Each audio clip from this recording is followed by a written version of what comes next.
Big boss സീസണിൽ ഈ വട്ടത്തിൽ ഏറ്റവും നല്ല കണ്ടന്റ് കൊടുക്കുന്നത് ജാസ്മിൻ തന്നെയാണ്. ബിഗ് ബോസിനും അത് നന്നായിട്ട് അറിയാം. കാരണം പുറത്തും നല്ല ചർച്ചയുണ്ട്, അകത്തും നല്ല ചർച്ചയുണ്ട്. അപ്പോൾ ജാസ്മിനാണ് ഏറ്റവും നല്ലതായിട്ട് കണ്ടന്റ് ഇപ്പോൾ കൊടുത്തുകൊണ്ടിരിക്കുന്നത്. കാരണം ജാസ്മിൻ തന്നെ പറയുന്നുണ്ട്, ഞാൻ 19 വയസ്സ് 20 വയസ്സ് തന്നെ എനിക്കൊരു 50 ലക്ഷത്തിന്റെ കടമൊക്കെ ആയി, അതൊക്കെ ഞാൻ ഒറ്റയ്ക്ക് വീട്ടി. അത് എങ്ങനെ വീട്ടിൽ എനിക്ക് പോലും മനസ്സിലാകും. കാരണം ഇവിടെ 3-4 ലക്ഷം രൂപ കടം ഉണ്ടെങ്കിൽ തന്നെ എത്ര പണിയെടുത്താലും 4 കൊല്ലം കൊണ്ട് പോലും വീട്ടാൻ പറ്റുന്നില്ല. അപ്പോഴാണ് 50 ലക്ഷം രൂപ കടം വീട്ടുന്ന കാര്യം. സമ്മതിക്കണം. എന്തായാലും പെട്ടെന്ന് പണം വരണമെങ്കിൽ അതിൻ്റെതായിട്ടുള്ള കാരണങ്ങൾ ഉണ്ടാവുമല്ലോ. എന്തായാലും ആദ്യത്തെ ഒരു അവൻ കലിപ്പനാണ്, അങ്ങനെയാണ് ഇങ്ങനെയാണെന്നൊക്കെ പറഞ്ഞു അവന്റെ പിന്നെ നാട്ടുകാരെല്ലാം അവന്റെ പുറകെ പോയി അവന്റെ കമന്റ് ബോക്സിലും തെറിവിളി എന്നാ പറയാൻ. നമ്മൾ മലയാളികൾ അങ്ങനെ ആണല്ലോ. എന്തായാലും പുള്ളിക്കാരുടെ ഒരു എക്സ്പ്ലനേഷൻ വീഡിയോ വന്നിട്ടുണ്ട്. അത് മൊത്തം ഒന്ന് കണ്ടു നോക്കാം, എന്നിട്ട് ബാക്കി പറയാം. കലിപ്പനേട്ടായി നീയാണ് സമ്മതിക്കാറുന്നേക്ക. എനിക്ക് പിന്നെ അതിനൊക്കെ തന്നെ കഴിഞ്ഞൊരു സമയത്ത് അസ്ലയും ജാസ്മിനും തമ്മിലുള്ള പ്രശ്നം ഉണ്ടായപ്പോഴത്തേക്ക് നീ വന്നിട്ട് ആ ഒരു വീഡിയോ കാളിനകത്ത് വന്ന് പറഞ്ഞ് എനിക്കറിയത്തില്ല ജാസ്മിനെ നിന്നെ വളർത്തിയത് ഞാനാണോ എന്നൊക്കെ പറഞ്ഞ് നീ മാറ്റി ചോദിച്ചിട്ടുണ്ട്. ആ സംഭവം എന്തുവാ? അതിന്റെ ക്ലാരിഫിക്കേഷൻ ഞാൻ വ്യക്തമായിട്ട് പറഞ്ഞുതരാം. മനസ്സിലായില്ലേ? ഞാൻ നാട്ടിലല്ല. എനിക്ക് എന്റെ അവിടെ നിന്നും എന്റെ വീട്ടിൽ നിന്നും കാര്യങ്ങൾ നല്ല പ്രഷറുണ്ട്. കാര്യം എന്ന് വെച്ചാൽ എന്റെ പറഞ്ഞ് വെറുതെ അവളെ ലൈഫ് ഇല്ലാതാക്കണ്ട അങ്ങനെ എങ്ങനെയാണെന്നൊക്കെ ഞാൻ എന്റെ ഒരു മനസാക്ഷി കൊണ്ട് ഞാൻ പിന്നെ ഇല്ലാന്ന് പറഞ്ഞ് വിട്ടതാണ്. പക്ഷെ അതും ഞാൻ എന്റെ ഉണ്ട്, പ്രൂഫ് ഉൾപ്പെടെ എന്റെ ഉണ്ട്. പക്ഷെ ഞാൻ ആ സമയത്ത് വേണ്ടെന്ന് വെച്ച് മിണ്ടാതെ വിട്ട കാരണം വെച്ചാൽ അത് കഴിഞ്ഞപ്പോൾ തനി വീണ്ടും എടുത്തോ. ഇങ്ങനെയൊക്കെ പറയണോ നിന്നെ വിളിച്ച് പറഞ്ഞിട്ടാണോ നീ പറഞ്ഞേ? എന്റെ പറഞ്ഞിട്ടുണ്ടായിരുന്നു. അല്ലാതെ ഞാൻ ഈ കാണുന്നില്ല. ഈ ഒരു ഷെഫീന ബീഗമ അങ്ങനെ കുറച്ച് ലേഡിയൊക്കെ ഇല്ലായിരുന്നു. എന്റെ പേരൊക്കെ എടുത്തിട്ട് അതിന് വ്യക്തമായിട്ട് വേറൊരു കാര്യം പറയാനാണെങ്കിൽ റിങ്ങിന്റെ കേസ് ലൈവിൽ അവൾ എന്റെ ചോദിച്ചിട്ടില്ല. ലൈവിൽ എന്റെ ചോദിച്ചിട്ടില്ല. പിന്നെ റിങ്ങിന്റെ കേസ് എല്ലാരും പറയുന്നത് കേട്ടോ, 50,000 1 ലക്ഷം രൂപ എന്നൊക്കെ പറയുന്നത് കേട്ടോ. കേക്കാവോ? കേക്കാം. അത് എത്ര രൂപ റിങ്ങായിരുന്നു? അല്ല ജാസ്മിന്റെ സൈഡിൽ നിന്ന് പറയുന്നത് അങ്ങനെയൊന്നുമില്ലടാ. 50 രൂപ ഒന്നുമല്ല. ബാക്കി ഒരു ചെറിയ കുഴപ്പമില്ലാത്ത ഒരു ഡയമണ്ട് റിങ് തന്നെ 9,000 10,000 ഉണ്ട്. ചെറിയൊരു കല്ല് വരുന്നു. ഇല്ലെന്ന് പറയാൻ പറ്റും. ഓക്കെ, ആ ഒരു ലെവലുള്ളത് എന്നെ കൊണ്ട് മേടിക്കാൻ പറ്റും. അതിനെ ഞാൻ മേടിച്ച് കൊടുത്തിട്ടുള്ളൂ. ഞാൻ പറഞ്ഞു അത് വലിയ ഇതാക്കാതെ തന്നെ ഞാൻ പറഞ്ഞു ശരി നീ 50 രൂപ മോതിരം ആണെന്നുണ്ടെങ്കിൽ കുഴപ്പമില്ല, എനിക്ക് കൊറിയർ അയച്ചാൽ കുഴപ്പമില്ലെന്ന് പറഞ്ഞു. ഞാനായിട്ടുള്ള പറഞ്ഞു 50 രൂപ മോതിരം അവർക്ക് വേണമെങ്കിൽ പിന്നെ എന്തിനാണ് അവൾ വെച്ചിരിക്കുന്നത്?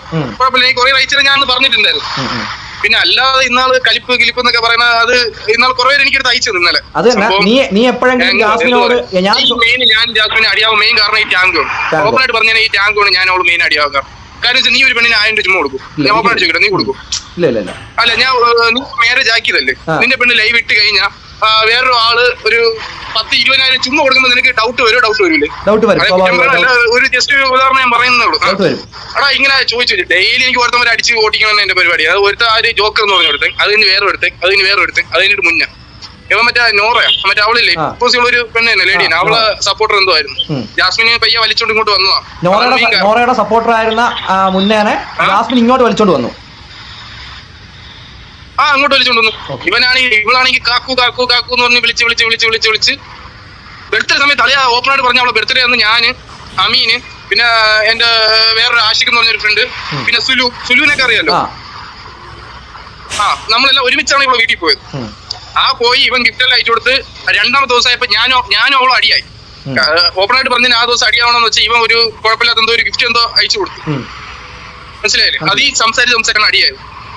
അടുത്ത ദിവസമായപ്പോ തന്നെ അവൾ ഇഷ്ടമില്ല, മറ്റാണ് മറിച്ചാണെന്നൊക്കെ പറഞ്ഞ് അതായത്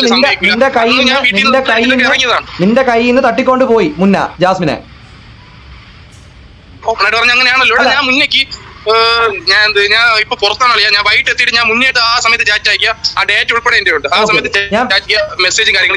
വേറെ കാര്യം, ഈ കാര്യം നിന്റെയും ജാസ്മിന്റെയും കാര്യം ജാസ്മിന്റെ വീട്ടിൽ അറിയാമോ? പിന്നെ അറിയാത്തത് അവളെ ഉമ്മാക്ക് എല്ലാവർക്കും അറിയായിരുന്നല്ലോ. ആ സമയത്ത് അവളെ അത്താക്ക് എന്തോ പുറത്തിറങ്ങാൻ പറ്റിയില്ല. ആൾക്കാരൊക്കെ കാരണം വെച്ചാൽ 2-3 പേരല്ലല്ലോ. ഞാൻ അവളെ ഇഷ്ടംപോലെ വീഡിയോസ് അവിടെ ഇൻസ്റ്റാഗ്രാമില് ഫാൻ പേജും കാര്യങ്ങളൊക്കെ ആയിട്ട് ഇഷ്ടംപോലെ അങ്ങോട്ടും ഇങ്ങോട്ടും ചാടി നടന്നതാ. അപ്പൊ നിന്റെ കാര്യം അവളുടെ അത്താക്കും ഉമ്മാക്കൊക്കെ അറിയായിരുന്നു നിന്റെ കാര്യം? അറിയാമല്ലോ. അപ്പൊ ഈ കാണിച്ചു കൂട്ടുന്ന കള്ളത്തരമല്ലേ അപ്പം ഇപ്പൊ കാണിച്ചോണ്ടിരിക്കുന്നത്? പുതിയൊരാൾ വന്നിട്ടുണ്ടല്ലോ അഫ്സല്. എനിക്ക് സത്യം പറഞ്ഞാൽ എനിക്ക് ആരെയും കാര്യം ദേഷ്യം അവളുടെ അടുത്ത് എനിക്ക് നല്ലപോലെ ഉണ്ട്. പക്ഷേ പിന്നെ ഒരു പെണ്ണല്ലേ ജീവിച്ചു പോട്ടെന്നുള്ള ലെവലാണ് ഞാൻ അന്ന് ഒന്നും ഇല്ലാന്ന് പറഞ്ഞ് വിട്ടത്. അത് ഇട്ട് കഴിഞ്ഞപ്പോഴും അളയാ എനിക്ക് എന്റെ വേണ്ടപ്പെട്ട അമീന് അങ്ങനെ കുറച്ച് കൂട്ടുകാരന്മാരുണ്ട്. അവനൊക്കെ അന്ന് തെറി വിളിച്ച് പോയിട്ട് ഇന്ന് വരെ എന്റെ അടുത്ത് വന്നിട്ടില്ല. കാരണം വെച്ചാൽ അവന്മാർക്ക് അറിയാം എന്റെ അവസ്ഥ കണ്ടിട്ടുള്ളതാണ് അവന്മാർ. അന്ന് പോയതിനു അസ്ല ജാസ്മിൻ ഇഷ്യൂവിനകത്ത് പോലും അന്ന് ജാസ്മിൻ പറഞ്ഞിട്ടാണ് നീ വിളിച്ച് സംസാരിച്ചത്. അന്ന് ആ വീഡിയോ കാള് വെറും ഒരു ഫേക്ക് ആയിരുന്നു. അപ്പം ആ കാള് അല്ലേ എന്റെ വിളിച്ചടാ ഞാൻ ഇത് പോട്ട് ജീവിച്ച് പോട്ടെന്നുള്ള ലെവലിലാണ്. എന്റെ വീട്ടിൽ നിന്ന് എനിക്ക് നല്ല പ്രശ്നം ഉണ്ടാവില്ല. ഓപ്പണായിട്ട് പറഞ്ഞു കഴിഞ്ഞാൽ എന്റെ ഉമ്മ പറഞ്ഞ വെച്ചാൽ ഇവിടെ ഒരു പെണ്ണുള്ളതാണ്. മനസ്സിലായില്ലേ? ആ ലെവലിൽ കാണി ഞാൻ പിന്നെ അത് ഞാൻ അന്ന് ഇതേപോലെ റിയാക്ട് ഒന്നും ചെയ്തിട്ടില്ല സത്യം പറഞ്ഞു. കാരണം എനിക്ക് വേണ്ട. ആൾക്കാരെല്ലാം പറഞ്ഞു നീ വീഡിയോ എടുത്തിട്ട് എന്തിനു വീഡിയോ എടുത്തിരുന്ന? അതിന്റെ ആവശ്യം എന്തിനാണ്? ഇവള് ഇതേപോലെ കാണിച്ചിട്ട് ഞാൻ എന്റെ ഒരു മനസാക്ഷി കൊണ്ട് ഞാൻ പോട്ടെന്ന് വെച്ച് ഞാൻ അന്ന് പറഞ്ഞതാണ്. അത് കഴിഞ്ഞപ്പോ ആ വീഡിയോ അവള് പോസ്റ്റ് ചെയ്ത് രാത്രിയായപ്പോൾ അവളെ തനിക്കോണം വീണ്ടും കാണിച്ചു. നീ ചെയ്തതെല്ലാം നിനക്ക് വന്നല്ലോ. ഞാൻ ഇപ്പൊ ഇരുന്ന് ആലോചിക്കുകയാണ്, ഞാൻ ചെയ്തതെല്ലാം എനിക്ക് വന്നല്ലോ, ഞാൻ എന്താണ് ചെയ്തത് അവളുടെ അടുത്ത്. വേറൊരു കാര്യം ചോട്ടെ, ഈ വിഷയങ്ങളെല്ലാം ഒരു 1.5-2 വർഷം മുന്നേ നീ എന്നോട് പറഞ്ഞിട്ടുണ്ട്. ഓക്കെ, ആ എന്നോട് പറഞ്ഞതൊക്കെ നീ വേറെ നിന്റെ ഫ്രണ്ട്സിന്റെ അടുത്ത് പറഞ്ഞിട്ടില്ലേ? ജാസ്മിൻ എല്ലായിടത്തും പറയുന്നത് ഞാനാണ് ലോകം മൊത്തം. വേറെ ആൾക്കാരുടെ പറയേണ്ട ആവശ്യമില്ല, എന്റെ കൂടെയുള്ള 3/4 പേർക്ക് അറിയാം. എല്ലാവരും ഇത് പറയേണ്ട ആവശ്യമില്ല. ആ ടാങ്ക് ഉപയോഗിച്ചുകൊണ്ടിരുന്ന കേസിൽ എന്താണ് പ്രശ്നം? അല്ലെങ്കിൽ ഞാൻ പച്ചയ്ക്കാണ് ടാങ്ക് ഒന്ന് തെറി വിളിച്ചത്. നിങ്ങളെല്ലാം കണ്ട ആൾക്കാരാണല്ലോ. ടാങ്ക് ഞാൻ തെറി വിളിച്ചത് നിങ്ങൾ കണ്ടതാണല്ലോ. ഞാൻ എന്റെ പുതിയ അക്കൗണ്ട് തുടങ്ങി. ആ ടാങ്കൂരിൽ ലൈവ് ഇടുന്നതും പൈസ കൊടുക്കുന്നവന്മാരും എല്ലാ പെണ്ണുങ്ങളെ നിർത്തിയിട്ടാണ് ഞാൻ ചീത്ത വിളിച്ചത്. അവളെ മാത്രമല്ല എല്ലാവരും വിളിച്ചത്. കാരണം വെച്ചാൽ പുറത്തുനിന്ന് കാണുന്നവന്മാരെല്ലാം വിചാരിക്കും ഇവളുമാര് ചുമ്മാ ലൈവ് ഇട്ട് ഉണ്ടാക്കുന്ന പൈസയാണ്. അല്ലെ അങ്ങനെ അല്ല. നീ ചുമ്മാ ഒരു പെണ്ണിന് കൊണ്ടിട്ട് 30,000-40,000 കൊടുക്കും. ഇതാണ് കൊടുക്കുന്നത്. ഇത് കാരണമാണ് അടിയുണ്ടാവണം മെയിൻ കാര്യം. ഞാൻ ഓരോ ഡെയിലി ഓരോരുത്തന്മാർ അടിച്ചടിച്ച് ഓട്ടിക്കുന്നതാണ് എന്റെ പരിപാടി. വേറെ ചോദ്യം ചോദിക്കട്ടെ, ഈ റീൽസ് ഒക്കെ ഇട്ട് സപ്പോർട്ട് ചെയ്യുന്ന സമയത്ത് നീ അല്ലേ ഒരുപാട് ജാസ്മിനെ സപ്പോർട്ട് ചെയ്തിട്ടുള്ളത്? പക്ഷെ അങ്ങനെ ഒന്നും ഉണ്ടായിട്ടില്ലെന്നാണ് ജാസ്മിൻ പറയുന്നത്. ആൽബത്തിന്റെ കേസൊക്കെ ഒരു ആൽബം ഒക്കെ എടുത്തിട്ടില്ലേ നീ? അതാണ് മെയിൻ. ആ നിഹാൽ തൊടുപുര എന്ന് പറഞ്ഞ ഒരുത്തന്നെ എനിക്ക് മെയിനെ കാണുന്നില്ല. ഞാൻ അവന്റെ 100 വട്ടം പറഞ്ഞതാണ് ഞാൻ വരുന്നില്ല, നീ പോയിട്ട് അന്ന് അവൻ വിളിച്ചോണ്ട് പോയതാണ് ഇവളെ കാണാൻ മെയിൻ കാരണം. അന്ന് കണ്ടപ്പോഴാണ് ഇവളടുത്ത് സംസാരിച്ചുള്ള നമ്പർ എല്ലാം മേടിച്ച്. അതാണ് മെയിൻ പ്രശ്നം. അവനാണ് എന്നെ വിളിച്ചോണ്ട് പോയത്. അല്ല, സോഷ്യൽ മീഡിയ അവനെ കാണണമെങ്കിൽ ഫസ്റ്റ് അവനെ ഇടിക്കും. സോഷ്യൽ മീഡിയയിലൊക്കെ നിങ്ങളുടെ അക്കൗണ്ടുകളോ ഫാൻ പേജിലൊക്കെ ഒരുപാടുണ്ടായിരുന്നു. ഒരുപാട് വീഡിയോസ് നിങ്ങൾ ഒരുമിച്ച് ചെയ്തിട്ടില്ലേ? ഞാൻ മുക്കാലും ഞാൻ ഡിലീറ്റ് ആക്കി വെച്ചു. ഞാൻ ആ സമയത്തുള്ള ടെൻഷൻ കൊണ്ട് ഞാൻ എല്ലാവരും തെറി വിളിച്ച്. ഞാൻ തന്നെ മിക്കത് ലേഡീസ് ആണ്. കാരണം എന്ന് വെച്ചാൽ അവര് ഒരു ഇഷ്ടം കൊണ്ട് അവർ ചെയ്യുന്നതാണ്. പിന്നെ എന്റെ ഒരു മൈൻഡ് ആ ഒരു സമയത്തായോണ്ട് ഞാൻ തെറി വിളിച്ച് ഡിലീറ്റ് ആക്കിപ്പിക്കുകയാണ് ചെയ്തത് മെയിൻ. നീ കഴിഞ്ഞ ദിവസം എന്നോട് പറഞ്ഞ ദിവസം എനിക്ക് ഓർമ്മയുണ്ട്. ഒരുപാട് പേര് ഇപ്പം നിനക്ക് ഇങ്ങനെ പഴയ വീഡിയോസ് ഒക്കെ പറഞ്ഞ് ഷെയർ ആക്കുന്നത്. അതിനെപ്പറ്റി എന്താ അഭിപ്രായം? പഴയ വീഡിയോ അത് ഞാൻ കുറെയൊക്കെ പറഞ്ഞ് ഡിലീറ്റ് ആക്കി വെച്ചു. നമുക്ക് എന്ത് ഇതെല്ലാം പോസ്റ്റ് ആക്കിയ വീഡിയോസ് ആണ്. കാരണം വെച്ചാൽ അക്കൗണ്ടിൽ പോസ്റ്റ് ആക്കിയ വീഡിയോസ് ആണ്. അതില് കയറി ആ സമയത്ത് ഇന്നാള് മുന്നേ എന്തോ സ്റ്റാറ്റസ് ഇട്ടുന്ന കുറെ ആൾക്കാർ ഷെയർ ആക്കുന്നുണ്ടായിരുന്നു. എന്താണ് സംഭവം? അവനെ ഇവിടെ തന്നെ മതി, ഇങ്ങനെയാണ് മതി. ഞാൻ നിനക്ക് ചാറ്റ് അയച്ചു തരാം. ഞാൻ അന്ന് മുന്നേ എടുത്ത് പറയുകയും ചെയ്തു. ജാസ്മിന്റെ ഉമ്മ അത് എന്നാണ് ഡേറ്റ് കൂടെ നോക്കിയത്. ഞാൻ ജാസ്മിന്റെ ഞാൻ മുന്നേ എടുത്ത് പറഞ്ഞു അവളെ ഉമ്മ പറഞ്ഞതിന്റെ പേരിലാണ് നിന്നെ ഒന്നും ചെയ്യാത്തത്. കാരണം വെച്ചാൽ ആ സമയത്ത് ഓപ്പണായിട്ട് പറഞ്ഞാൽ എന്റെ ചങ്ങായിമാര് എല്ലാരും കൂടി ചേർന്ന് അവനെ ഇൻസ്റ്റയിലും ഇതിലും അതിലും ജാസ്മിൻ കുറെ നാൾ ഇൻസ്റ്റ ഇല്ലായിരുന്നു എന്നൊക്കെ പറയാനായിട്ടില്ലേ. ആ സമയത്ത് ഈ പ്രശ്നമൊക്കെ നടന്ന സമയത്ത് അവള് ഡിലീറ്റ് ആക്കി പോയതാണ്. ഈ മുന്നായിട്ടുള്ള സീനൊക്കെ എന്താ ഒന്നിനും നമ്പാൻ പറ്റൂല.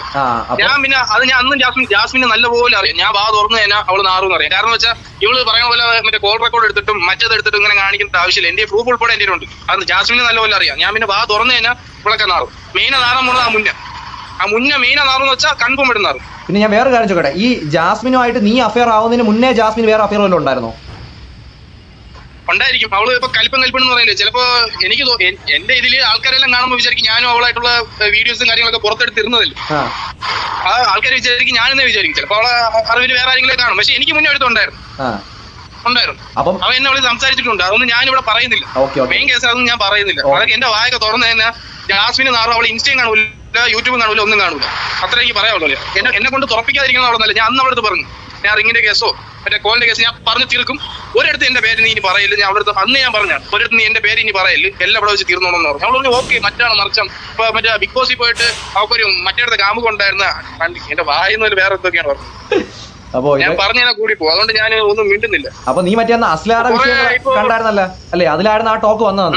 അസ്ല ജാസ്മിൻ ആയിട്ടുള്ള വിഷയം. ബിഗ് ബോസ് ഒന്നും ഞാൻ കാണുന്നില്ല. ആൾക്കാർ എനിക്ക് ഷെയർ ആക്കി തരണമാണ് കാണുന്നത്. പിന്നെ ഇൻസ്റ്റാഗ്രാം തുറന്നാൽ അത് തന്നെ. ഇതൊക്കെയാണ് മനസ്സിലായല്ലോ. അതിന്റെ സ്വഭാവം മനസ്സിലായല്ലോ. എങ്ങനെ ഞാൻ സഹിച്ചെന്ന് എനിക്ക് തന്നെ അറിഞ്ഞു. അപ്പോ നിന്റെ അടുത്ത് വലിയൊരു ചതിയാണ് കാണിച്ചത് ജാസ്മിൻ. അവള് ഇപ്പൊ മറ്റേ മുന്നേ വിട്ടല്ലോ എന്തൊക്കെ പറഞ്ഞ് എടുത്തോണ്ട് പോയതല്ലേ? അല്ല ഇപ്പൊ പുതിയ ഒരാളാണല്ലോ അഫ്സൽ എന്ന് പറഞ്ഞ ലൈവിൽ പറ്റയ്ക്ക് പറഞ്ഞിട്ടുണ്ട്. നീ ആ ടാങ്ക് ഉപയോഗിക്കുന്ന ആൾക്കാരടുത്തൊക്കെ കണ്ടു തന്നെ പറഞ്ഞു 100-150% ഞാൻ എല്ലായിടത്തും പറഞ്ഞിട്ടുണ്ട്. ഞാൻ ലൈവിൽ പോയാണ് ഞാൻ പറഞ്ഞത് 100-150% അവൻ കെട്ടൂല. അപ്പൊ അത്രയ്ക്ക് ചുണുണ്ടെങ്കിൽ ഇപ്പൊ കെട്ടോളാം കൺഫേം കാണില്ല. ഞാൻ അന്ന് പറഞ്ഞു നീ കെട്ടൂല. ഞാൻ ഇന്നും എല്ലാം ഉറപ്പിച്ചെന്നെ പറയണം. അവൻ കെട്ടൂല എന്ന് എനിക്ക് 100-150% ഉറപ്പുണ്ട്. കാരണം വെച്ചാൽ അതിന് മുന്നേ അവനെ പറ്റി കുറെ കാര്യങ്ങൾ ആൾക്കാർ ഒന്ന് പറയുന്നതാണ്. എനിക്കറിയില്ല, പേഴ്സണലായിട്ട് എനിക്കറിയില്ല കാര്യങ്ങളൊക്കെ. പ്രൂഫും കാര്യങ്ങളും ഞാൻ കണ്ടിട്ടുമില്ല. ആൾക്കാർ പറയുന്നതാണ് അവർ. അവൻ കെട്ടയൊന്നുമില്ല. അപ്പൊ ഇപ്പൊ പുതിയ ഒരാളായിട്ടുണ്ട്. ഞാൻ മുന്നേ വിളിച്ച് ഇതാക്കിയ ഒരു സമയം ഉണ്ടായിരുന്നു. ഞാൻ ചോദിച്ചു നീ പൈസ കൊടുത്ത് മേടിച്ചല്ലേടോ? അപ്പൊ അവൻ എന്റെ അടുത്ത് ആ ഒരു ഡയലോഗ് എന്റെ അടിച്ചിട്ടുണ്ട്. പൈസ ഉണ്ടെങ്കിൽ എന്ത് നടക്കുന്നു എന്റെ അടുത്ത് അവൻ പറഞ്ഞിട്ടുണ്ട്. എന്റെ അവൻ പറഞ്ഞ കോളിൽ. അതായത് ടാങ്കോയിൽ നിന്ന് പൈസ കൊടുത്ത് ജാസ്മിനെ നിന്റെ കയ്യിൽ നിന്ന് വാങ്ങി. ഞാൻ എന്റെ ദേഷ്യം കൊണ്ട് ഞാൻ പച്ചയ്ക്ക് എന്തൊക്കെയോ പറഞ്ഞു. ഓപ്പണായിട്ട് പറയല്ല, ഞാൻ പച്ചയ്ക്ക് മുന്നേ വിളിച്ചിട്ട് അവളെ അനാവശ്യമായിട്ട് പറഞ്ഞു, മുന്നേ തെറി വിളിച്ച് ഞാൻ 2-3 ചാറ്റിന്റെ സ്ക്രീൻഷോട്ട് കാണിച്ചു തരാടാ. അങ്ങനെയെല്ലാം പറഞ്ഞിട്ട് ഞാൻ അവന്റെ ചോദിച്ചു, നീ ഇവിടെ പൈസ കൊടുത്തല്ലടാ മേടിച്ചത്, എത്ര നാൾ നീ കൊണ്ട് ഓട്ടിക്കും? അപ്പൊ എന്റെ അടുത്ത് അടിച്ചൊരു ഡയലോഗാണ്, പൈസ ഉണ്ടെങ്കിൽ എന്തും നടക്കും. അല്ല അപ്പൊ ഇപ്പൊ പുതിയൊരാൾ വന്നിട്ടുണ്ടല്ലോ, പുതിയൊരു കഥാപാത്രം അഫ്സൽ എന്ന് പറയുന്ന, ബിഗ് ബോസ് വഴിയൊക്കെ ഓപ്പൺ ആയിട്ട് തന്നെ പറഞ്ഞു എവിടെങ്കിലൊക്കെ കൊണ്ട് കയറിയാൽ മതി എന്നുള്ള ഇതിൽ നിൽക്കുന്നവൾ. എവിടെയെങ്കിലും കൊണ്ട് കയറി എന്തായാലും നീ രക്ഷപ്പെട്ടില്ലേ? ആരെങ്കിലൊക്കെ വേണ്ടേ? നീ രക്ഷപ്പെട്ടല്ലോ എന്തായാലും. എന്തോന്നാ നീ രക്ഷപ്പെട്ടല്ലോ എന്തായാലും. ഓ അയ്യോ, എനിക്ക് ഫ്രീ ആയിട്ട് കിട്ടിയാലോ അതിനെ വേണ്ട. ഞാൻ ഒരു പാവം തോന്നി അന്ന് ചെയ്തപ്പോ അവള് തിരിച്ച് അന്ന് നൈറ്റ് വന്നിട്ട് എനിക്ക് മെസ്സേജ് ഇടുകയാണ്, നീ ചെയ്തതല്ല നിനക്ക് കിട്ടിയല്ലോ.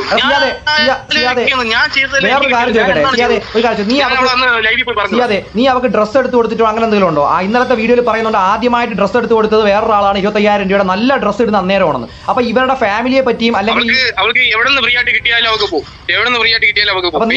ഇവിടെ പോലെ ഇങ്ങനെ കണക്ക് പറഞ്ഞ് നടക്കേണ്ട ആവശ്യമൊന്നും എനിക്കില്ല. കാരണം വെച്ചല്ലേ, പൈസ എത്ര കൊണ്ട് പൊട്ടിച്ച് കളഞ്ഞിരിക്കണം, അത്രേ ഉള്ളൂ. പൈസ എല്ലാം ഇവർക്ക് മേടിച്ചു കൊടുത്ത് അവർക്ക് അത് മേടിച്ചു കൊടുത്ത് ഇത് മേടിച്ചു കൊടുത്തൊന്നുമില്ല. മറ്റേ മോതിരത്തിന്റെ കേസ് വന്നപ്പോഴും 50 രൂപ മോതിരം എന്ന് പറഞ്ഞവളാണ് അവള്.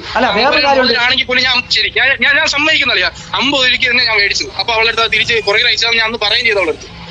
എനിക്ക് അയച്ചിട്ടില്ല, ചിലപ്പോൾ ബിഗ് ബോസ് പോയതിന്റെ തിരക്കിലായിരിക്കും അയക്കാത്ത, വന്നിട്ട് തിരിച്ച് അയച്ചു തരുമായിരിക്കും. അല്ല അപ്പൊ ഇവരുടെ വീട്ടുകാർക്ക് എങ്ങനെയായിരുന്നു അന്നേ? ഇവള് പറയുന്നത് വെറും പാവപ്പെട്ടവരായിരുന്നു, ഒന്നും ഇല്ലാത്തവരായിരുന്നു എന്നൊക്കെയാണ് പറയുന്നത്. അതിനെ പറ്റിയുള്ള അഭിപ്രായം എന്തുവാ? അങ്ങനെയായിരുന്നോ?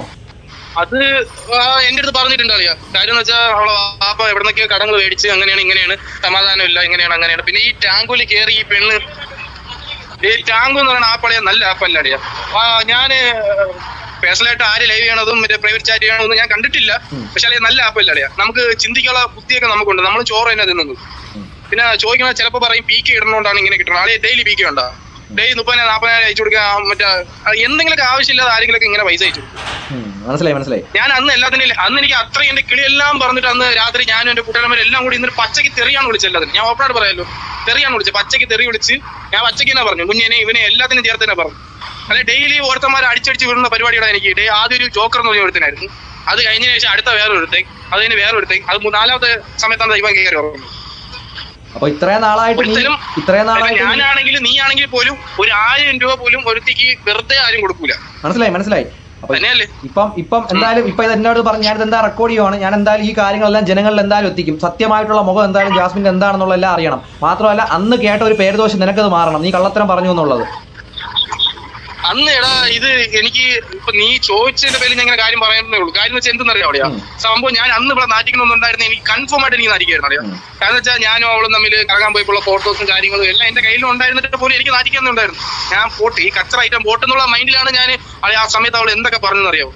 കാരണം ഈ മുന്നേ കിട്ടാൻ വേണ്ടി അവൾ എന്തൊക്കെ എന്റെ പറഞ്ഞറിയാം. എന്റെ ചോദിച്ചു എന്റെ അടുത്തൊരു ഡയലോഗ് അവൾ അടിച്ചിട്ടുണ്ടായിരുന്നു. ഞാൻ അവളെ പിറകെ വീണ്ടും പോയിട്ടും രണ്ടാമത് ഞാൻ അവൾ എന്റെ അടുത്ത് ഒരു ഡയലോഗ് അടിച്ചിട്ടുണ്ട്, റീച്ചിന് വേണ്ടിയല്ലേ നീ എന്റെ കൂടെ നിൽക്കുന്നത്.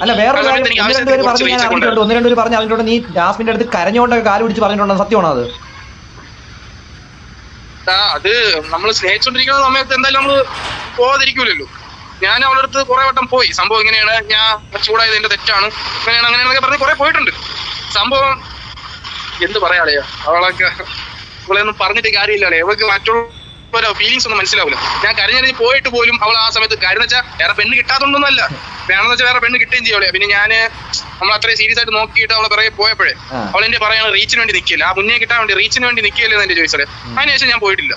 അല്ലെ ആ സമയത്ത് എനിക്ക് ആവശ്യത്തിന് റീച്ചും കാര്യങ്ങളൊക്കെ കുറച്ച് വലിയ റീച്ച് അല്ലെങ്കിൽ പോലും ആവശ്യത്തിന് കുഴപ്പമില്ലാത്ത റീച്ചും കാര്യങ്ങളൊക്കെ ഉണ്ടായിരുന്നു. എന്റെ അക്കൗണ്ടൊക്കെ ലൈവ് ഇരുന്ന ആളൊക്കെയാണ് നീ, അറിയാലോ.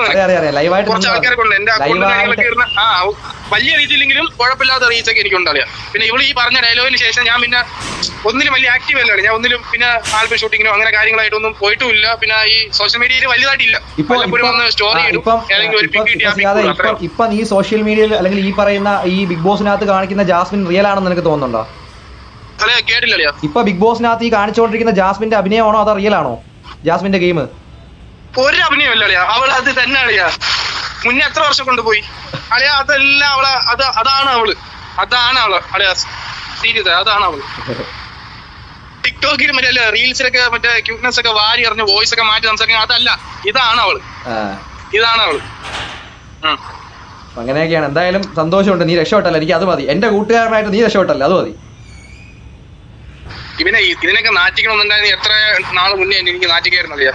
അത് എനിക്ക് ഏറ്റവും കൂടുതൽ വേവൾ അവളെയും കാലം മുന്നെന്ന് പറഞ്ഞവനാണ്. എന്റെ കയ്യിൽ നിന്ന് അവൻ കൊണ്ട് പോവുകയും ചെയ്തത്, അവന്റെ ആവശ്യം കഴിഞ്ഞപ്പോ അവൻ വിട്ടിട്ട് പോവുകയും ചെയ്തു. അല്ല അന്ന് എനിക്കിത് മനസ്സിലാവാതിരുന്ന ഒറ്റ കാര്യം, മറ്റേ അസ്ല ജാസ്മിൻ വിഷയത്തിനകത്ത് നീ വന്നിട്ട് പെട്ടെന്ന് ഒന്നും അറിഞ്ഞില്ലേ രാമനാരായണ എന്ന് പറഞ്ഞൊരു ഡയലോഗ് പറഞ്ഞതാണ്.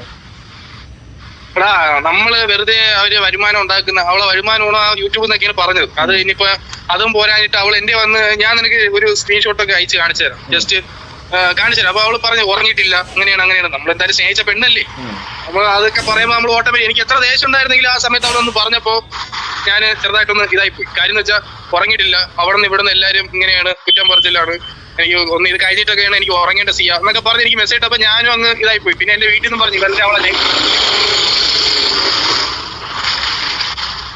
വെറുതെ അവളെ ലൈഫ് ഒന്നും ഇല്ലാതാക്കണ്ട എന്നുള്ള ലെവലായോണ്ട് ഞാൻ പിന്നെ ഓക്കെ എന്നൊക്കെ പറഞ്ഞ് അങ്ങനെ വിട്ടു. പക്ഷെ അത് കഴിഞ്ഞ് അവള് വീഡിയോ പോസ്റ്റ് ചെയ്തപ്പോ ലാസ്റ്റ് സമയപ്പോ കറക്റ്റ് സ്വഭാവം കാണിച്ചത്. നീ ചെയ്തതല്ല നിനക്ക് കിട്ടിയല്ലോ. ഞാൻ അങ്ങനെ പിന്നീട് ഞാൻ തിങ്കാക്കിയാണ്, നീ ചെയ്തതല്ല നിനക്ക് കിട്ടിയല്ലോ. അത് ഞാൻ ഇങ്ങനെ കേട്ട് തിങ്കായിക്കൊണ്ടിരിക്കുന്ന സമയപ്പോ എന്റെ കൂട്ടുകാർ അമീന് പിന്നെ കുറച്ച് 2-3 കൂട്ടുകാരന്മാർ വന്നിട്ട് തെറി വിളിച്ചു. ഇനി മേലെ നീ എനിക്ക് മെസ്സേജ് ഇടല്.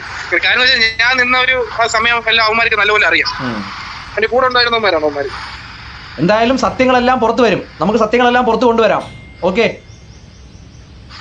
ഈ മുന്നേ എന്തൊക്കെ ഞാൻ ഒന്നും പറയുന്നില്ല. ഓക്കെ, എന്തായാലും നമുക്ക് ഈ കുറച്ച് സത്യങ്ങളെല്ലാം പുറത്തു കൊണ്ടുവന്നതിന് ശേഷം നമുക്ക് വരും ദിവസങ്ങളിൽ വീണ്ടും സത്യങ്ങൾ പുറത്തു കൊണ്ടുവരാം. ഓക്കെ, കാര്യം മനസ്സിലായി ഗബ്രി, നീ പെട്ട്. കാരണം ഞങ്ങൾ കമ്മിറ്റഡ് ആണ്. പക്ഷെ എത്ര കമ്മിറ്റഡ് ആവും അളിയാ, എത്ര നമ്മളെ കമ്മിറ്റഡ് ആവും. എന്തായാലും പോയളിയാ, നീ പുറത്തിറങ്ങി കഴിഞ്ഞാൽ നിന്നെ ഒഴിവാക്കും. നീ പേടിക്കണ്ട, നീ കിട്ടാളെ കിട്ടും.